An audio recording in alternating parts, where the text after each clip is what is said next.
Hi there, my name is Stephanie Onwanali and I am the founder and Chief Experience Officer of What Next Coach. For those who don't know, What Next Coach is a boutique coaching and consulting firm that works with small business owners to essentially help them break free of their operations with better processes and systems. Alongside that, we also help with strategy and planning so that these small businesses can also scale. Now, on today's episode, I wanted to talk to us about why building structure is actually so difficult. Why is it that a lot of small businesses now are complaining about structure and not knowing how to go about it and the difficulties of it? So if you've been following us on Instagram or seen our newsletters, we ran a Business Structure 101 workshop. This was on the 30th of June, I believe, 2018. And it was so interesting talking to these business owners that were in the room. And as they went through the process that we were taking them through in order to, get them started on putting structure into their business, a lot of the realizations that they were having and seeing and understanding why it has been a challenge for them was to do with certain aspects of even just both the technical aspects of building structure and then also the mindset aspect. So I'm going to talk about some of these common ones and break them down, simply to understand.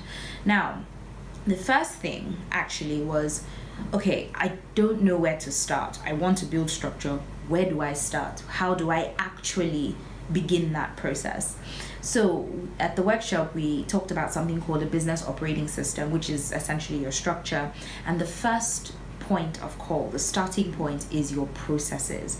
What processes are in your business, and which of these need to be documented and used and passed on as information to employees to ensure that they are able to actually carry out their tasks. So identifying these processes was then the next challenge, identifying it, then documenting it, and then implementation. So identifying is usually a challenge because there's so many things. How do I even know if this is a process? Is this the right process? Is this what it should be, etc.? When we work with our clients, we actually have questions that we use to help them identify that. But then identifying is one thing. Documenting is another.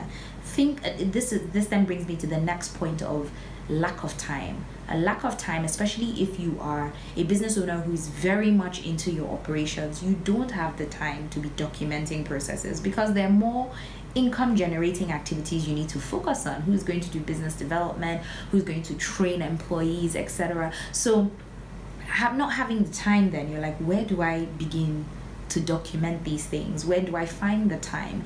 And maybe you don't even have the kind of staff that can put that in place for you. So that's another thing before we even go into implementation, because if you haven't identified the processes and you haven't documented them, how do you now work out the implementation aspect of it? So far, the aspect of not knowing where to start and time, that's what we've just discussed. Now, the third point around what makes it difficult for small business owners to build structure is being too attached to their business. So assuming, let's say, you get through the hurdle of, okay, now I know where to start, processes.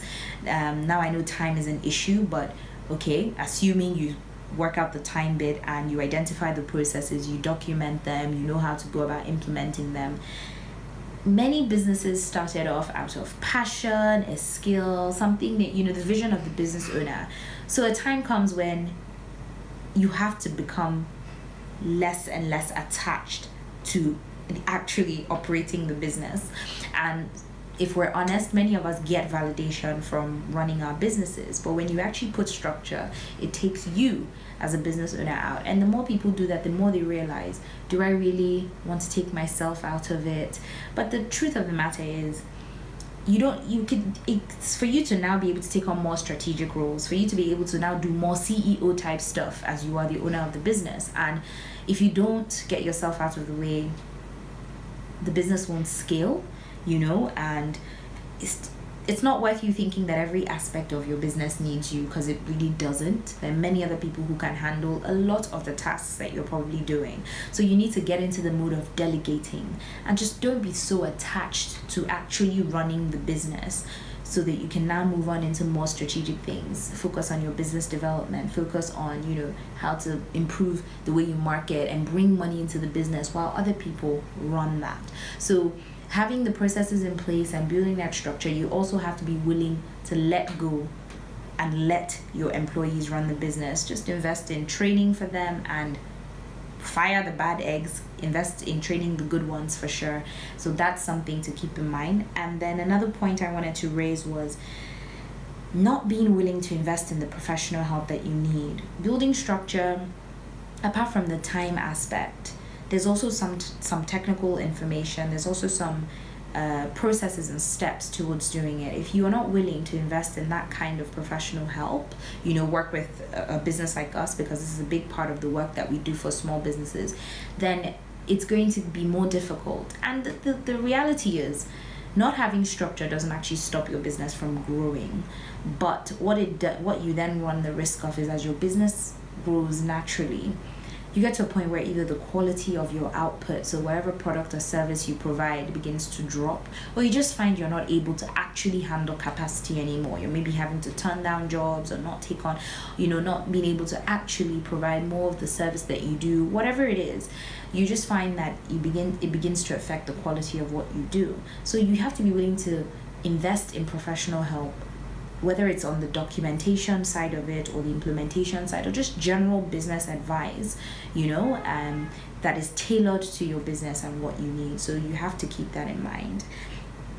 And the last point I want to bring is thinking that your business doesn't actually need structure. There are many businesses that feel like their business doesn't need structure, maybe because they feel that they're too young, or they feel like, I'm happy with how it's running. I can't control that for you, because I think it's also a mindset thing, and also whatever the vision that the business owner has for their business. But if you are definitely thinking big, you're thinking, I need this business to really hit and surpass its potential, then you have to be aware that you need structure. You need to have a business operating system in place. You need to have, something that allows it to still work without you. Think of some of the best brands that have lasted the years. The business owner is long gone, long gone. Yes, they're the MD, they're the founder, but the fact is they can take a holiday. They don't need to miss school plays. Their presence in business doesn't determine whether the business makes money or not. It can make money for them in their sleep. It can make money when they're ill, when you go on maternity leave, whatever. But if you don't start to think about what's the best way to structure this business to also meet your personal life needs as well, then you take what you get. So that's what I would say. Those are some of the few tips I've seen just dealing with small business owners and trying to understand, why is this structure thing so difficult? So just to recap, I've said the first point is not knowing where to start. The second is not having the time, because you're not going to leave the money-making activities just to sit down to identify, document processes, etc. The next point is just being too attached to your business, thinking that you have to do everything. Nobody else can do it the way you do it. You need to get yourself out of the way so that the business can actually scale past you and grow into the vision that you have for it. The next point is not being willing to invest in professional help or outsource, anything to do with, if it's to do with processes, building my systems, anything to do with the HR, outsource those things so that you can focus again on working on the business, not in the business. And the last point is just thinking your business doesn't need it. Though this may be in line with the vision you have for your business, where you're trying to take it, but for the most part, every business needs some kind of structure, which is their business operating system. This was just to kind of shed light on some of the reasons why business owners are struggling with structure, just in case you're thinking, why is this thing so hard for me? Why am I not making any headway? These are some of the reasons that I've spotted. And if you need any help really with this is work that we do. If you're watching this video on Instagram, just go to the link in our bio and book a free consultation call so that we can speak to you and tell you more about how we can help you. If you're or you can just go to our website actually, and there's so many call to actions just saying book a free consultation call, and we'll spend time with you and talk you through how we do what we do. And we look forward to helping you take your business to the next level. Once again, my name is Stephanie Onwonale, and I am the founder and Chief Experience Officer of What Next Coach.